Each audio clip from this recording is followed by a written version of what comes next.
Votre estomac a également besoin de discipline grâce à de bonnes habitudes alimentaires et de jeûne, car les informations sur les régimes et le jeûne doivent provenir de votre médecin. Je n'entrerai pas dans les détails à ce sujet, si ce n'est pour attirer votre attention sur la nécessité d'en savoir plus sur ce sujet. Personnellement, j'attribue ma santé à ma santé physique, principalement aux habitudes de régime et de jeûne que j'ai développées au fil des ans. Et 7. Vous devrez faire preuve d'autodiscipline en matière de religion et de politique, car notre pays, qui est la forme de société la plus acceptable que la civilisation ait jamais produite, est composé de personnes aux croyances diverses sur ces deux sujets. Pour être heureux et prospère dans notre pays, nous devons apprendre à vivre et à laisser vivre, à accorder aux autres les privilèges que nous demandons et exigeons pour nous-mêmes. Et cela exige souvent une discipline de soi stricte. Mais j'ai réservé pour la fin mon attention sur les circonstances les plus importantes où il faut exercer la plus stricte autodiscipline. Si vous souhaitez adopter et utiliser la clé de la richesse, je fais référence à votre profond privilège de prendre possession de votre esprit et de le diriger vers les fins que vous désirez. Vous ne pouvez prendre possession de votre esprit ni le diriger vers des fins précises sans un système pratique. J'ai consacré la majeure partie de ma vie passée à la révélation et à la présentation d'un tel système, et je sais qu'il fonctionne, car il a été utilisé avec succès par des millions de personnes à travers le monde. Ce système est non seulement pratique et fonctionnel, mais il est si simple que quiconque est prêt à l'utiliser peut le maîtriser et l'utiliser avec succès. Son utilisation ne requiert ni génie ni une formation poussée. Il requiert simplement une volonté de maîtriser son esprit et un objectif précis vers lequel il doit se diriger. L'autodiscipline de Thomas Edison a fait de lui le plus grand inventeur du monde. Durant la première moitié du XXe siècle, il a révélé à l'humanité davantage de secrets de la nature que tout au long de l'histoire de la civilisation. Cette autodiscipline a permis à Wilbur et Orville Wright de surmonter de nombreux échecs et de donner enfin au monde son premier avion fonctionnel, une prouesse qui a rendu le monde plus petit et a bouleversé l'évolution de la civilisation. L'autodiscipline a aidé Helen Keller à vaincre la surdité, la cécité et la mutisme. Une combinaison de souffrances que la plupart des gens ne connaissent pas m'a aidé à traverser des années de chagrin, de découragement et d'échecs, et à offrir au monde la première philosophie pratique du succès, fondée sur le savoir-faire acquis par des centaines d'hommes et de femmes. Qui a passé sa vie à tâtons pour découvrir les principes qui mènent à la réussite personnelle. L'autodiscipline est l'une des principales caractéristiques de toutes les grandes religions, y compris, bien sûr, la foi chrétienne. Et certains croient que notre but principal sur Terre est de développer la sagesse par l'effort et l'autodiscipline. Une chose est sûre, personne ne devient vraiment sage sans l'aide de l'autodiscipline et personne ne trouve la paix de l'esprit et le bonheur sans l'exercice rigoureux de l'autodiscipline. L'autodiscipline est le seul moyen de transformer la tristesse en foi. C'est le seul moyen de transformer la haine d'autrui en une émotion plus douce. La compassion pour eux. C'est le seul moyen de révéler et de profiter du bienfait qui accompagne chaque adversité et chaque défaite. C'est le seul moyen d'oublier les effets néfastes des expériences passées, de la souffrance et des désagréments, et de découvrir cet autre soi. Nous portons en nous ce moi doté d'une grande capacité de croyance et qui ne se laisse pas influencer par l'échec et la défaite. L'autodiscipline peut nous libérer de la peur de la mort. La plus difficile à maîtriser de toutes nos peurs, elle peut nous libérer de l'hypocondrie, cette peur d'une maladie imaginaire dont tant de personnes souffrent et meurent parfois.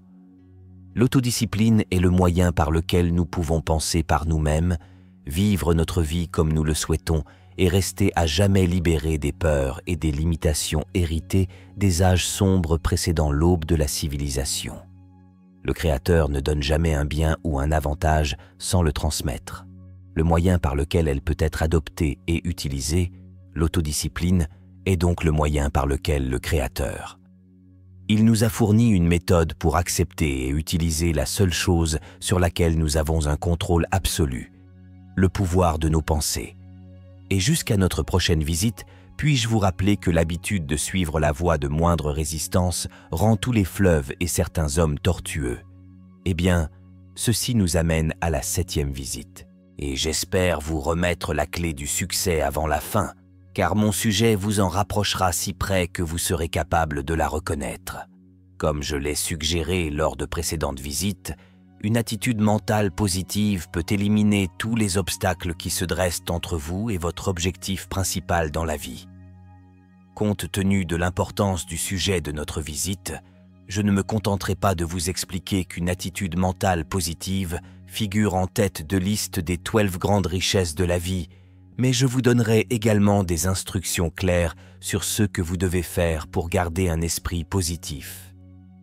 Dans tous les livres sur la réussite que j'ai écrits, je n'ai jamais suggéré à mes lecteurs ce qu'ils devraient faire sans leur expliquer clairement comment le faire. Êtes-vous prêts? Si vous l'êtes, cette visite pourrait bien apporter le changement le plus important de votre vie. Premièrement, apprenez à vous adapter à l'état d'esprit et aux difficultés des autres afin de vivre en paix avec eux, et à ne pas prêter attention aux détails de vos relations avec autrui en refusant qu'ils ne deviennent des sujets de controverse.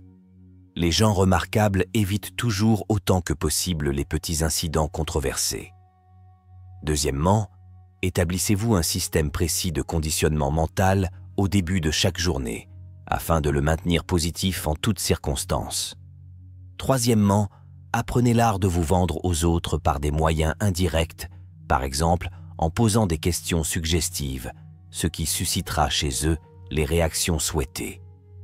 Et ne vous laissez pas entraîner dans des disputes sans importance. Prenez l'habitude de rire de bon cœur chaque fois que vous êtes irrité ou en colère. Commencer chaque journée par une minute de rire de bon cœur vous sera bénéfique. Cela modifiera la chimie de votre cerveau et vous permettra d'adopter une attitude positive. Mais il vaut mieux que tu te caches quand tu fais ton exercice de rire. 5. Commencez chaque journée en exprimant votre gratitude pour toutes les adversités, les défaites et les échecs que vous avez vécus dans le passé, et cherchez la graine d'un bienfait équivalent. Ceux-ci vous ont été apportés au fil du temps. Puis, remerciez pour les bénédictions que vous espérez recevoir au cours de la journée. Sixièmement, apprenez à vous concentrer sur ce que vous pouvez faire face à tous vos problèmes et désirs, et agissez là où vous en êtes pour les réaliser. Quel que soit votre problème ou votre désir, il y a toujours quelque chose que vous pouvez faire maintenant pour vous aider à le découvrir et à le faire. Septièmement, apprenez à transformer les situations désagréables en actions immédiates, ce qui exige une attitude mentale positive et une habitude solide. Par exemple, lorsque vous êtes en colère, concentrez votre esprit sur une action en lien avec votre passe-temps ou votre objectif principal dans la vie, et occupez-vous-y pendant 5 minutes. Huitièmement, reconnaissez que chaque circonstance qui influence votre vie, qu'elle soit agréable ou désagréable, est un apport à votre vie. Utilisez-la donc pour qu'elle vous rapporte des dividendes sous une forme ou une autre. N'oubliez pas que votre force naît de vos difficultés. Suivez ces instructions et vous apprendrez bientôt qu'il n'existe pas d'expérience inutile. 9. Considérez votre vie comme un processus continu d'éducation, d'apprentissage de toutes vos expériences, bonnes et mauvaises, et soyez toujours à l'affût des gains de sagesse qui vous viennent petit à petit dans vos expériences agréables et désagréables. 10. Faites en sorte que le monde corresponde à votre propre modèle si vous le souhaitez, mais commencez par vous-même dans une sorte d'amélioration personnelle, ce qui vous rendra plus ouvert d'esprit, patient et généreux dans vos relations avec les autres. 11. Exprimez votre gratitude 2 fois par jour pour avoir reconnu que vous avez reçu la maîtrise totale de votre esprit et demandez conseil afin d'utiliser ce don profond avec sagesse dans toutes vos pensées. Et, comme le dit Acte 12, faites chaque jour l'effort de souligner avec enthousiasme les qualités de ceux avec qui vous vivez et travaillez. Mais ne mentionnez pas vos défauts. Observez ensuite, pour votre plus grand bien, la rapidité avec laquelle les autres commenceront à se concentrer sur vos qualités. N'oubliez pas que je parle toujours de garder un esprit positif. Enfin, acceptez toute critique comme une occasion de vous examiner pour déterminer si elle est justifiée. Vous ferez ainsi des découvertes surprenantes sur vous-même qui vous seront utiles pour le reste de votre vie. 14.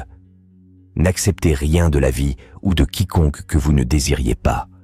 Et rappelez-vous que le Mahatma Gandhi a prouvé sa supériorité sur les grandes forces militaires britanniques par cette simple méthode de résistance passive. 15. Rappelez-vous toujours qu'il existe deux types de circonstances qui vous inquiètent, celles pour lesquelles vous pouvez agir, et pour cela, vous ne pouvez rien faire. Rien, si ce n'est opposer une résistance passive et refuser de vous laisser inquiéter. 16. Gardez votre esprit constamment concentré sur ce que vous désirez le plus, votre but principal dans la vie. Ainsi, vous n'aurez plus de temps à perdre à penser à ceux que vous ne voulez pas. Et permettez-moi de faire une digression. Nous côtoyons maintenant la clé du succès. À cet instant précis, si jamais vous avez le malheur de vous apitoyer sur votre sort, cherchez autour de vous jusqu'à trouver quelqu'un qui est dans une situation pire que la vôtre et commencez par l'aider. Prenez l'habitude de faire de cette procédure une habitude et vous serez témoin d'un des plus grands miracles de la vie, car ce que vous faites à autrui, vous le faites à vous-même. Et 18. Choisissez une personne qui, selon vous, correspond à votre aspiration. Puis, mettez-vous au travail et imitez-la de toutes les manières possibles. Les grands hommes ont toujours été des admirateurs de héros, mais ils choisissent les bons modèles. 19. Soignez votre ton de voix pour que vos paroles aient une sonorité agréable. Et n'oubliez pas que le son de votre voix est une fenêtre ouverte par laquelle les autres peuvent pénétrer votre âme. Ce sera un investissement rentable si vous vous procurez un magnétophone et enregistrez quotidiennement des échantillons de votre voix tout en pratiquant l'art de vous exprimer avec une voix agréable. Si vous êtes vendeur, cette pratique sera rapidement rentable. Enfin, et ce n'est pas le moins important, écrivez cette phrase et collez-la bien en vue sur votre lieu de travail et sur un miroir où vous vous voyez chez vous. Tout ce que l'esprit peut concevoir et croire. L'esprit peut réaliser les 20 instructions que je viens de vous donner.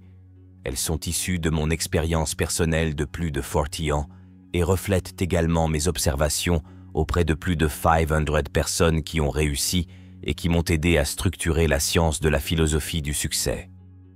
Je ne revendique aucun droit d'auteur sur ces grandes vérités et je souhaite que vous les possédiez, car je sais qu'elles peuvent vous être bénéfiques pour le restant de vos jours si vous êtes prêt à les accepter et à les mettre en pratique. N'oubliez pas non plus que vous êtes la seule personne capable de vous apporter une attitude mentale positive. Qu'allez-vous faire à ce sujet? Votre avenir dépend entièrement de votre réponse à cette question. Notre 8e visite nous amène au sujet de l'enthousiasme, comparable à la vapeur dans une chaudière qui, une fois contrôlée et mise en marche, met en marche les rouages d'une machine. Quelqu'un a dit que la connaissance est un pouvoir. Ce n'est qu'une demi-vérité, car la connaissance ne devient un pouvoir que lorsqu'elle est mise en pratique pour atteindre un objectif précis. L'enthousiasme est l'un des moyens les plus puissants de passer à l'action. Notre éducation, notre expérience et nos connaissances, mais les paroles sans enthousiasme sont souvent inefficaces et peuvent parfois être vraiment inefficaces, comme vous le savez. Si vous avez remarqué l'effet qu'un orateur sans enthousiasme produit sur son auditoire, j'ai vu des conférenciers tenir leur auditoire en haleine pendant 2 heures. Pourtant, lorsqu'on leur demandait de redire ce que l'orateur avait dit, ils ne s'en souvenaient pas. En revanche, ils se souvenaient que l'orateur avait capté leur attention et l'avait retenue. Permettez-moi maintenant d'expliquer pourquoi l'enthousiasme a un impact si puissant sur l'esprit de ceux qui sont sous son influence. Je pense que vous serez intéressé de savoir que votre cerveau, comme celui de chacun, est à la fois un émetteur et un récepteur qui émet des vibrations de pensée et capte celles des autres. Lorsque vous allumez votre enthousiasme, vous intensifiez les vibrations des pensées qui émanent de votre cerveau, de sorte que elles atteignent et influencent les autres plus rapidement. En fait, vous pouvez émettre des pensées si intenses avec un enthousiasme silencieux qu'elles atteindront et influenceront les personnes auxquelles vous les adressez. C'est un fait connu des psychologues depuis des siècles, et il est également connu de la plupart des experts commerciaux qui utilisent cette méthode. pour conditionner l'esprit de leurs acheteurs potentiels avant même qu'ils ne leur parlent. Vous avez sans doute remarqué que l'enthousiasme est très contagieux, qu'il captive l'attention de ceux qui le subissent et les incite à réagir avec le même enthousiasme. J'ai entendu un jour Andrew Carnegie dire que si l'on laissait libre cours à un enthousiasme intense dans une usine employant des milliers de personnes, l'enthousiasme de cet homme gagnerait et influencerait très rapidement tous les employés de l'usine, et plus positif que lorsque je les exprimais avec un esprit peu enthousiaste. Je suggère qu'une façon très pratique de commencer à apprendre à s'exprimer avec enthousiasme serait de prendre l'habitude de lire à voix haute pendant tant minutes par jour, en y mettant tout votre enthousiasme. Vous serez bientôt surpris de constater à quel point cela vous aidera à parler avec enthousiasme dans vos conversations courantes. Je vous suggère également d'adopter l'habitude de faire preuve d'enthousiasme dans vos conversations avec votre famille et vos collègues. Cette habitude vous rendra d'ailleurs plus populaire auprès de vos proches. Vous pourrez profiter des bienfaits de l'enthousiasme si vous êtes suffisamment motivé pour développer une technique pour l'acquérir. Vous le suivrez donc d'un ton naturel et sans affectation si vous suivez ma suggestion de lire tant minutes par jour pour acquérir l'habitude de l'enthousiasme. Je vous recommande de dresser une liste de 10 sujets, choses ou situations qui vous intéressent le plus et de vous en servir pour vous entraîner. Vous n'aurez aucune difficulté à déceler n'importe quel ton d'enthousiasme en lien avec vos passions. Enfin, si vous n'avez pas encore recueilli quelques idées utiles sur la façon de développer l'enthousiasme ou sur les causes de l'enthousiasme, laissez-moi vous donner un exemple qui pourrait vous éclairer. Vous vous souvenez peut-être que lorsque vous courtisez la personne de votre choix ou que vous êtes courtisé, il est essentiel de connaître quelqu'un pour vous expliquer comment ou pourquoi être enthousiaste. Bien sûr, ce n'est pas parce que l'amour ou l'affection l'ont fait sans effort de votre part. Rappelez-vous simplement que l'enthousiasme s'exprime facilement lorsqu'on est inspiré par un désir ardent pour quelque chose ou par une émotion liée à ceux qui nous intéressent le plus. Sans motivation, l'enthousiasme est souvent absent. Rappelons également que les 3 motivations fondamentales qui, selon certains, régissent pratiquement le monde sont l'amour, le sexe, le désir de gain et le désir d'argent. La combinaison de ces 3 motivations, prétend-on, peut transformer une personne médiocre en génie. Et je vous laisse réfléchir à cette idée. Et maintenant, jusqu'à notre prochaine visite, je vous demande d'essayer l'habitude de bouger avec enthousiasme dans tout votre travail quotidien et de voir à quel point vous vous sentirez mieux. Nous en arrivons maintenant à la 9e visite. Nous analyserons le 9e principe de réussite, l'initiative personnelle. L'initiative personnelle est le moteur qui met en action l'imagination et permet de traduire un objectif majeur défini en son équivalent physique ou financier. Si vous visez le succès plutôt que la médiocrité, vous devrez apprendre à agir de votre propre initiative, car votre réussite est une chose que vous devez atteindre par vous-même. Sans que quelqu'un vous dise quoi faire ni comment. Soit dit en passant, Cyrus H.K. Curtis, ancien propriétaire du Saturday Evening Post et l'un de mes collaborateurs dans l'élaboration de la philosophie de la science du succès, est à l'origine d'une devise sur l'initiative personnelle d'une telle importance que je souhaite que vous la connaissiez. Il a dit qu'il y avait 2 sortes d'hommes qui n'arrivaient jamais à grand-chose, ceux qui ne pouvaient pas faire ce qu'on leur disait et ceux qui ne pouvaient rien faire d'autre. Bien sûr, l'implication de M. Curtis était très claire. Il a laissé entendre que ceux qui accomplissent quelque chose de valable dans la vie sont ceux qui agissent de leur propre initiative, sans qu'on leur dise quoi faire ni pourquoi. Les hommes qui se distinguent dans l'esprit du public comme les plus grands succès, depuis l'époque de George Washington jusqu'à nos jours, sont ceux qui ont choisi leur métier, leur entreprise ou leur profession et qui ont agi de leur propre initiative pour atteindre leur objectif. Et ceux qui progressent le plus rapidement aujourd'hui, quel que soit leur poste initial. Ce sont ceux qui s'élèvent par leur propre initiative.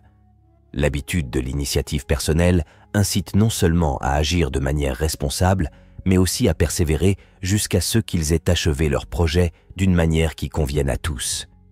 Parce qu'il sait qu'un gagnant n'abandonne jamais et qu'un lâcheur ne gagne jamais.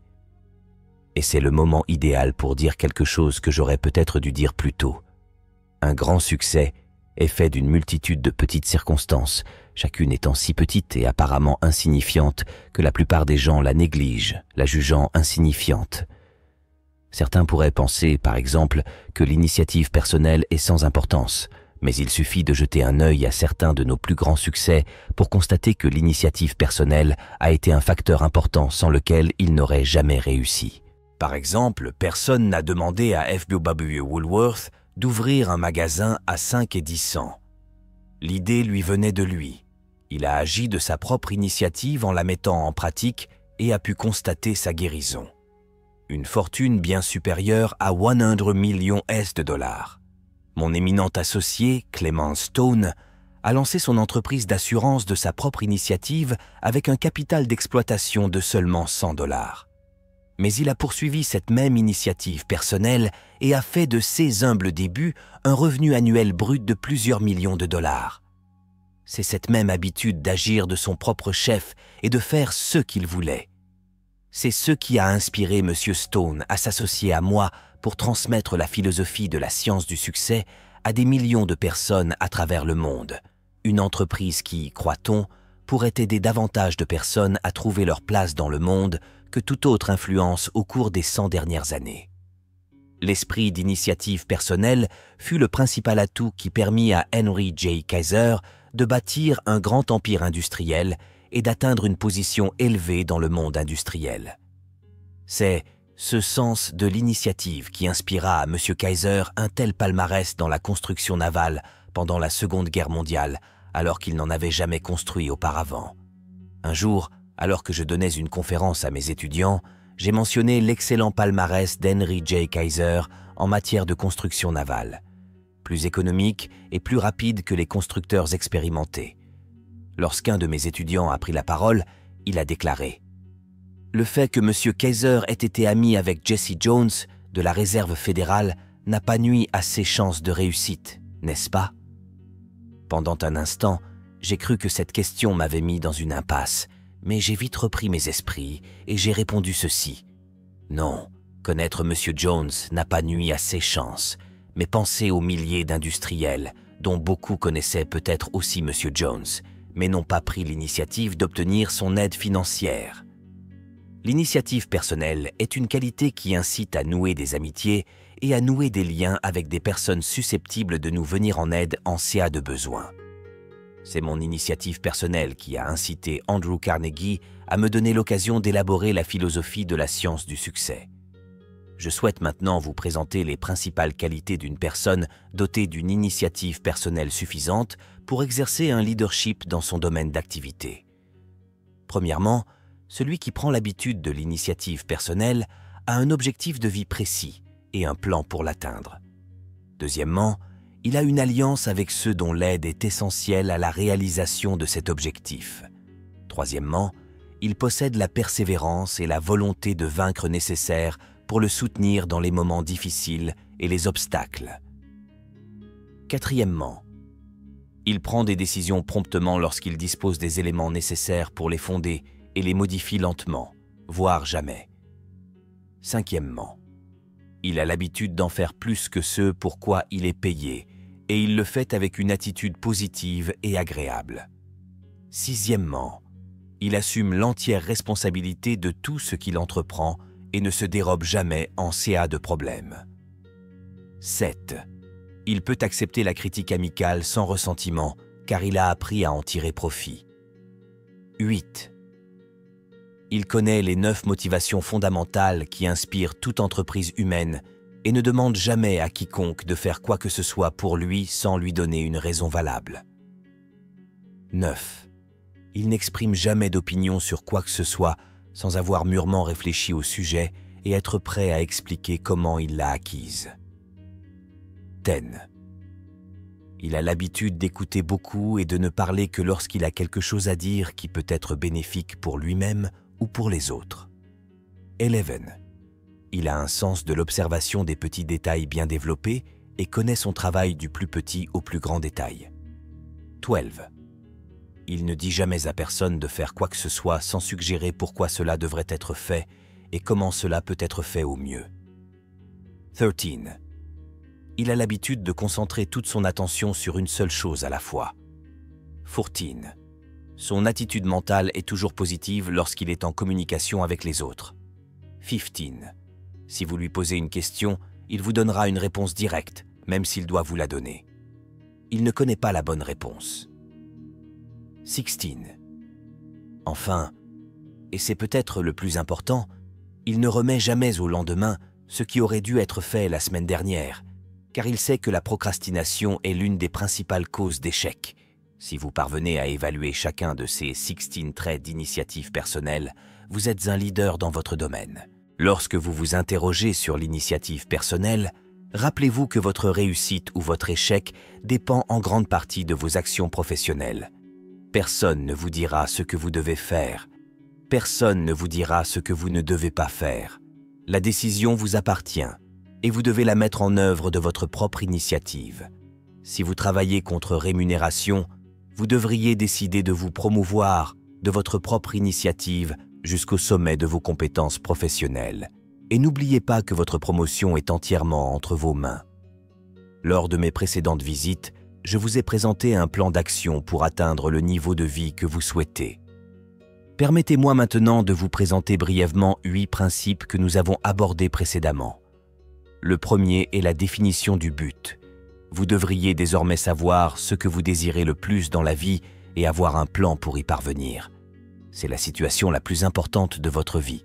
Ou alors, vous devez agir de votre propre initiative, car personne d'autre ne peut vous dire ce que vous devriez désirer le plus. Deuxièmement, le principe du mastermind.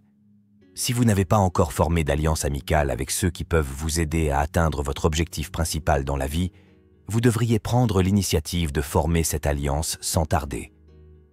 Troisièmement, allez plus loin. C'est indispensable. Si votre objectif principal est au-dessus de la médiocrité. Quatrièmement, la foi appliquée. C'est le principe qui vous donne le pouvoir de réaliser votre objectif principal et tous vos objectifs secondaires. Cinquièmement, une personnalité agréable est un atout inestimable et c'est aussi quelque chose que vous devez acquérir par votre initiative personnelle.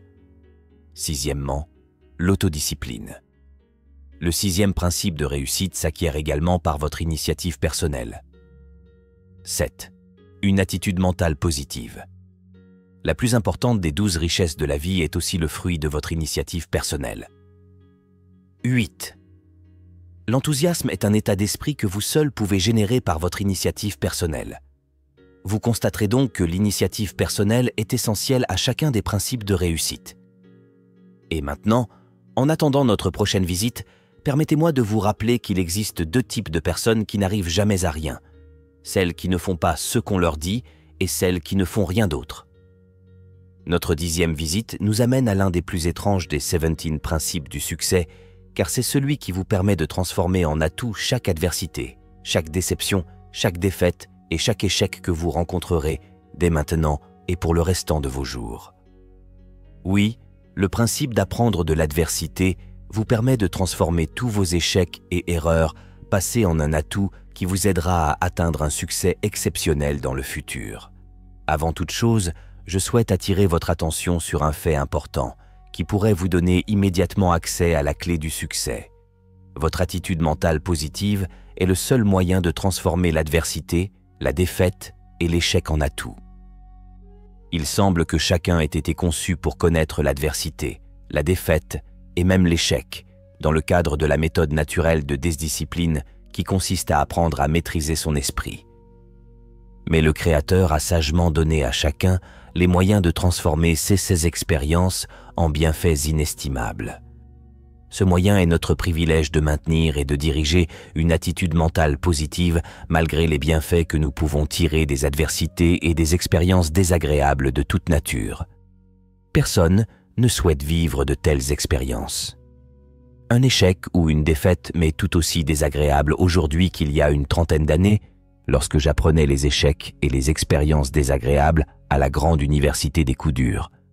Pourtant, je serais injuste envers vous si j'oubliais de vous dire que mes plus grandes bénédictions sont venues de mes plus grandes adversités. Mais je n'aurais jamais reconnu ces bénédictions si je n'avais pas appris la vérité. Chaque adversité porte en elle le germe d'un bienfait équivalent, ce qui est au cœur même de cette rencontre avec vous, une fois que vous aurez compris que l'adversité peut être rentable.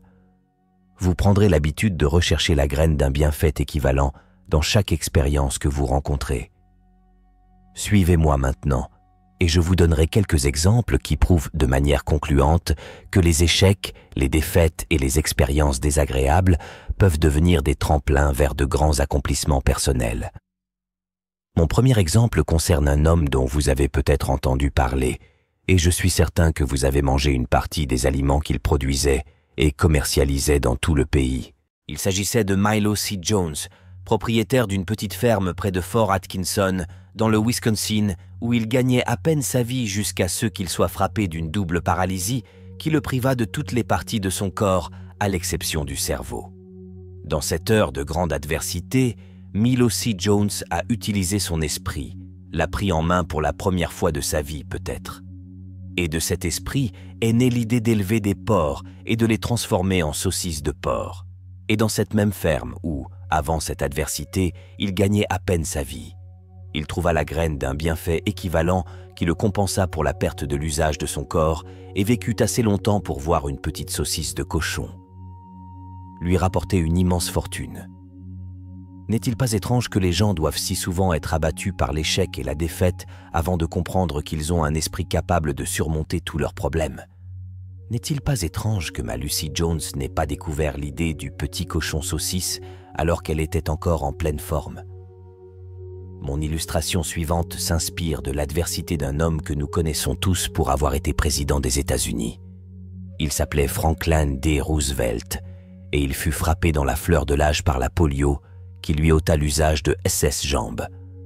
Au lieu de s'asseoir au coin d'une rue avec une tasse en fer blanc et quelques crayons à papier comme beaucoup d'autres l'auraient fait dans des circonstances similaires, Franklin D. Roosevelt a transformé son affliction en une accumulation de son autonomie et s'est élevé à la position la plus élevée disponible pour l'humanité partout sur cette terre. J'ai obtenu ce poste et je l'ai conservé jusqu'à mon décès, plus longtemps que n'importe quel autre président précédent.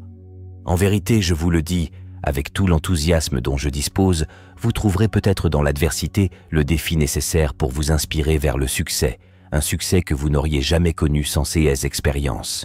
Je ne vous suggère pas de rechercher l'adversité, ni de vous attendre à la rencontrer. Mais si vous le faites, souvenez-vous simplement de ne pas la craindre et, au lieu de la ruminer, comme la plupart des gens, laissez-moi vous suggérer d'être différent et de la transformer en tremplin pour atteindre le niveau que vous vous êtes fixé dans la vie. 3. Mon prochain exemple s'appuie sur vous et sur toutes les adversités et tous les échecs que vous avez connus.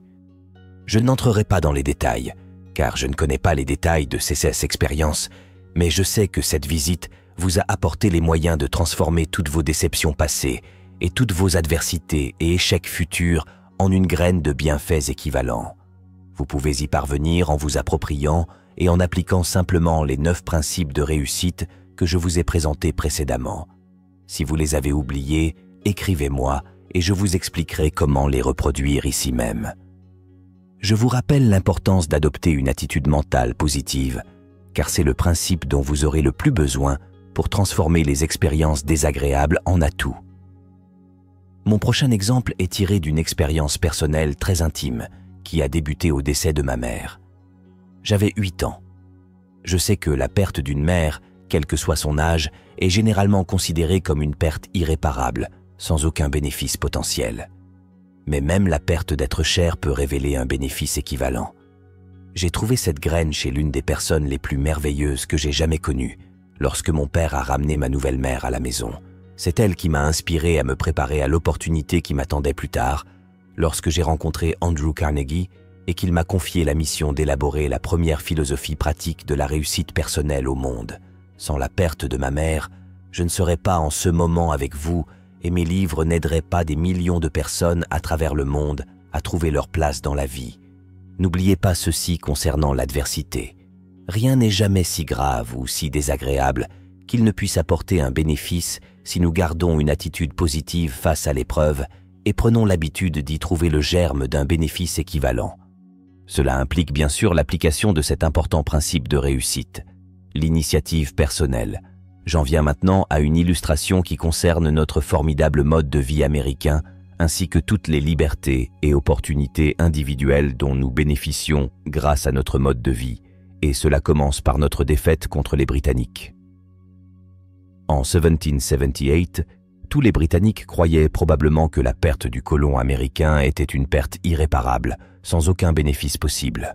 Pourtant, vous et moi savons que si nous n'avions pas vaincu les Britanniques et ne nous étions pas enrichis et puissants, l'Empire britannique aurait probablement été anéanti lors de la Première ou de la Seconde Guerre mondiale. Nous savons également que, bien que l'Empire britannique ait survécu à ces deux guerres, c'est notre aide financière qui l'a sauvé de la famine et de la faillite. Aujourd'hui, chaque Britannique devrait donc rendre grâce pour la défaite des armes de Lord Cornwallis, car cette défaite a finalement permis à l'Empire britannique de survivre. Sixièmement, mon prochain exemple nous confronte à une adversité qui nous concerne, vous, moi et toute autre personne, et dont nous n'avons pas encore tiré profit du bienfait équivalent que l'on trouve dans toute adversité. J'ai évoqué la tendance, dans ce pays comme dans d'autres, à priver les individus de leur liberté individuelle. Une tendance qui viole directement le but évident du Créateur, celui de donner à chaque individu le privilège de la liberté de pensée et d'action. Vous et moi pouvons agir concrètement contre cette tendance courante qui nous prive de nos droits à la liberté individuelle. Nous ne pouvons pas l'inverser entièrement par nos efforts individuels, mais nous pouvons et devons agir là où elle nous concerne individuellement et où nous savons ce que nous pouvons faire et comment le faire. Bien sûr, vous vous demanderez « Que puis-je faire pour influencer une tendance mondiale ?» Et je vous répondrai « Il y a une chose certaine que vous pouvez faire. Vous pouvez refuser d'accepter cette tendance générale et prendre pleinement possession de votre esprit, remplissant ainsi votre responsabilité personnelle envers votre Créateur. Souvenez-vous de ces deux enveloppes scellées dont j'ai parlé lors d'une précédente visite. L'une d'elles est intitulée « Les richesses dont vous pouvez profiter en prenant possession de votre esprit ». Très bien.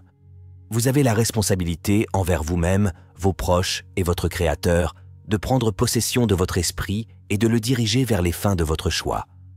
Cette responsabilité vous appartient et personne d'autre ne peut vous la voler ni l'assumer à votre place. Vous avez également une responsabilité envers votre pays qui vous a donné notre formidable mode de vie américain. Notre formidable système de libre entreprise conçu pour donner à chacun toutes les raisons possibles de prendre possession de son esprit et de tracer sa propre voie. N'oublions pas que les avantages que nous confère le mode de vie américain, comme tous les autres bienfaits que nous avons reçus à la naissance, ne peuvent être conservés et appréciés qu'en en faisant le meilleur usage possible. Il est indéniable que le plan global de l'univers vise à n'accorder à l'homme que les bienfaits qu'il reconnaît, embrasse et utilise de manière constructive. Attachez votre bras à votre côté et retirez-le de votre usage. La nature se rebellera aussitôt, provoquant l'atrophie, le flétrissement et le rendant inutile. Négliger de garder contact avec ses amis et de les cultiver, c'est les perdre. Soyez indifférents aux clients qui vous font vivre ou à l'employeur qui vous paie, et très vite, vous vous retrouverez sans débouché pour vos services. C'est une loi naturelle inévitable que de perdre ceux que l'on n'utilise pas. Et bien sûr, cela s'applique à l'usage de votre esprit comme à tout le reste. Et nous qui nous vantons si souvent d'être citoyens de la nation la plus riche, la plus grande et la plus puissante que la civilisation ait jamais engendrée, nous ferions bien de nous souvenir de cette loi qui nous fait perdre ceux dont nous n'utilisons pas à bon escient. Lors de cette visite, je vous ai apporté ce qui pourrait être une surprise, voire un choc, en vous présentant ce grand principe. Tirez profit de l'adversité. Si vous êtes prêt à adopter ce principe, vous l'adopterez immédiatement. Et plus jamais, de votre vie, vous ne ressasserez d'expériences désagréables sans savoir que vos efforts pourraient être mieux utilisés en recherchant la graine d'un bienfait équivalent, disponible dans ces expériences. Avant de conclure cette visite, je vous confie cette mission qui, si vous l'accomplissez sincèrement, pourrait bien vous ouvrir de nouvelles perspectives comme vous n'en avez jamais rêvé. Repensez à vos expériences passées, analysez chaque adversité et chaque échec que vous avez pu affronter et cherchez la graine d'un bienfait équivalent que vous n'aviez pas encore découvert. et vous pourriez vous retrouver plus riche que vous ne le pensiez. Et jusqu'à notre prochaine visite, rappelez-vous simplement que rien ne peut être qualifié d'échec tant que vous ne l'acceptez pas comme tel. Nous en sommes à notre 11e visite, où je vous présenterai la vision créative, le principe de réussite qui est à l'origine de tous nos projets, objectifs et finalités. On dit que l'imagination est l'atelier où nous façonnons les objectifs de notre cerveau et les idéaux de notre âme. Je ne connais pas de meilleure définition de l'imagination que celle-ci. Il existe 2 formes d'imagination. Premièrement, l'imagination synthétique, qui consiste à organiser et à assembler des idées, des concepts et des faits reconnus, puis à les agencer selon une nouvelle combinaison. Il est très rare que quelqu'un crée une idée ou quoi que ce soit d'autre. Absolument nouveau. Presque tout. Ce que la civilisation connaît est nouveau, mais il résulte d'une combinaison de choses anciennes. Deuxièmement, il y a l'imagination créatrice, qui opère par le biais du 6e sens. Elle trouve son origine dans le subconscient du cerveau et constitue le seul moyen par lequel des idées ou des faits fondamentalement nouveaux sont révélés. Laissez-moi vous donner quelques exemples d'imagination synthétique en action. Premièrement, l'invention de la lampe électrique à incandescence par Edison a été le fruit de l'imagination synthétique, car elle a été créée en combinant 2 principes anciens et bien connus. Deuxièmement, l'idée de Clarence Sanders, sur laquelle reposait le système de magasins Piggly Wiggly, était le fruit de l'imagination synthétique, car il a simplement emprunté le système des cafétérias en libre-service et l'a introduit dans le secteur des épiceries. Mais malgré la simplicité du plan, on dit qu'il a rapporté à son organisateur $4 millions au cours des 4 premières années suivant sa mise en œuvre. La première automobile d'Henry Ford a été créée grâce à l'imagination synthétique, par le simple procédé consistant à combiner le moyen de transport bien connu, le cheval et la calèche, et la batteuse à vapeur. Ces 2 idées étaient anciennes, mais il restait à Henry Ford de les combiner dans une nouvelle méthode d'utilisation et il devint l'industriel le plus distingué de son époque par 16 réalisations, sans parler de sa fabuleuse fortune. Quatrièmement, l'homme qui trempa un morceau de glace dans du chocolat, y plaça un bâtonnet en guise de poignée et le baptisa tarte esquimau, fit preuve d'imagination synthétique et lança une nouvelle industrie qui connaît encore aujourd'hui un large succès et génère chaque année des sommes colossales. On peut supposer sans risque que le créateur de ce simple plan de marchandisage a été largement récompensé pour son imagination synthétique. F.W. Woolworth a utilisé cette imagination synthétique en créant un magasin proposant au public une grande variété de marchandises à 5 et 10 cents l'unité. Il a vécu assez longtemps pour voir son innovation en matière de marchandisage lancer une série de magasins similaires qui ont généré des millions de dollars de ventes annuelles et ont enrichi Woolworth par la même occasion. Je vais maintenant vous donner quelques exemples d'imagination créatrice. Premièrement, l'invention du phonographe par Edison est le fruit de cette imagination créatrice, car aucun élément de son invention n'avait jamais été connu ni utilisé auparavant. Deuxièmement, M. Marconis, l'invention de la communication sans fil est également le fruit de cette imagination créatrice, car elle reposait sur des idées fondamentalement nouvelles, jamais exploitées auparavant. Il fut le premier à découvrir comment l'éther pouvait remplacer les fils électriques dans la transmission du son. Troisièmement, la découverte du radium par Madame Curie. Elle était également le fruit d'une imagination créatrice, car personne avant elle n'avait jamais révélé l'existence du radium ni la méthode permettant de le récupérer ou de le raffiner. Pour Wilbur et Orville Wright, le perfectionnement de l'avion moderne était en partie le fruit de leur imagination créatrice et en partie celui de leur imagination synthétique, car d'autres, avant eux, avaient découvert certaines des idées qu'ils utilisaient avec succès. Mais ils furent les premiers à coordonner ces idées pour qu'elles fonctionnent. 5. Robert G. Litter a su exploiter efficacement son imagination créatrice en construisant des terrains lourds et en retirant des machines, ce qui impliquait des idées inédites. Pourtant, il n'avait pratiquement aucune compétence en ingénierie et n'avait reçu qu'une formation très limitée. J'ai travaillé avec M. Lao pendant 1 an et demi, période durant laquelle je l'ai vu à l'œuvre à de nombreuses reprises, alors qu'il puisait pleinement dans son imagination créatrice.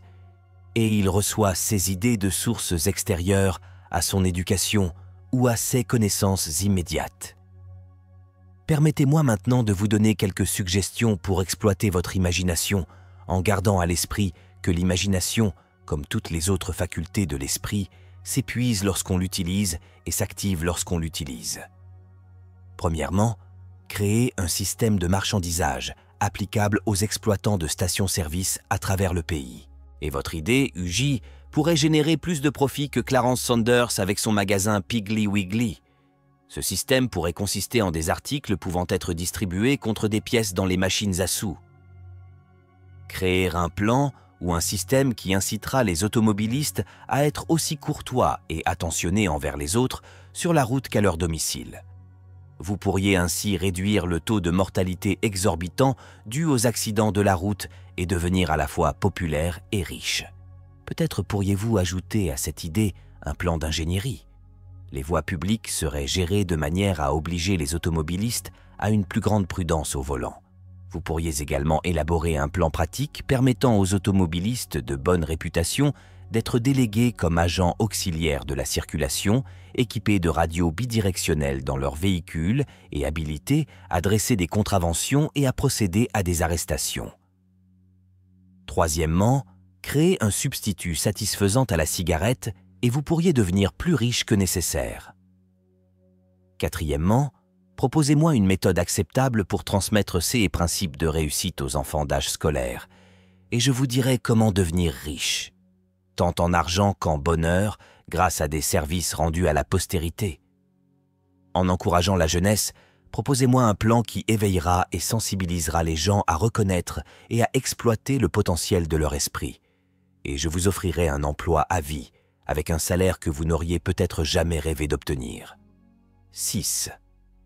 Apportez-moi un livre d'histoires acceptable, adapté à l'intérêt des enfants de 6 à 12 ans, basé sur les 17 principes de la science du succès, et je veillerai à la publication et à la distribution du livre à une échelle qui vous enrichira plus que nécessaire. Cette idée peut sans doute être mieux concrétisée par l'esprit d'une femme qui comprend les enfants, les aime et sait s'exprimer en termes qui capteront leur attention.